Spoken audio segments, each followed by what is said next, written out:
निद्रिस्त सुंदरी.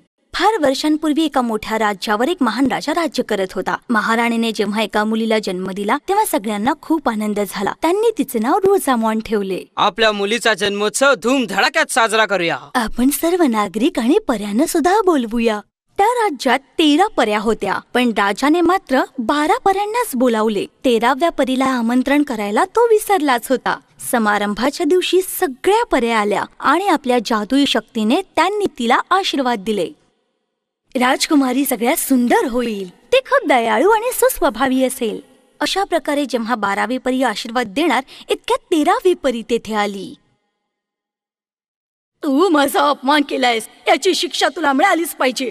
हा घे माझा आशीर्वाद तुझ्या सुंदर मुलीसाठी. जेव्हा राजकुमारी 16 वर्षांची होईल तेव्हा तिच्या बोटाला चरखा लागेल आणि ती मरून जाईल. सगळं राज्य दुःख सागरात बुडून गेले. अरे रे, हे काय झाले? त्या दुष्ट बाईचा शाप मी बदलू शकत नाही, पण राजकुमारीला चरखा लागून ती मरणार नाही. पण एखादा खरा प्रेमी एक राजकुमार तिला उठवेपर्यंत ती गाढ झोपी जाईल. राजा आणि राणीने त्या परीचे आभार मानले. सैनिकांनो, आजपासून या राज्यात एकही चरखा दिसता कामा नये. त्यानंतर राज्यातले सारे चरखे आणि सुया नष्ट केल्या गेल्या. अनेक वर्षे लोटली.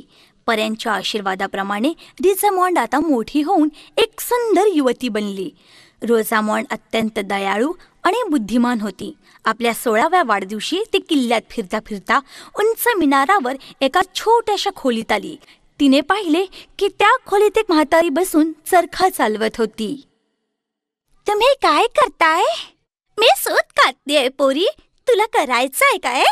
मी आयुष्यात ही वस्तू कधीही पाहिली नाहीये. मी प्रयत्न करून बघू का?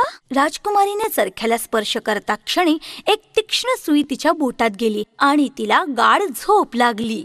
ती म्हातारी खरं म्हणजे दुष्ट परी मोड्रा होती. आता त्या किल्ल्याच्या चारी बाजूला घनदाट जंगल वाढू लागले. अशीच 100 वर्षे लोटली. एके दिवशी शेजारच्या राज्याचा राजकुमार इवान तिथे आला. त्याला किल्ल्यात जायचे होते.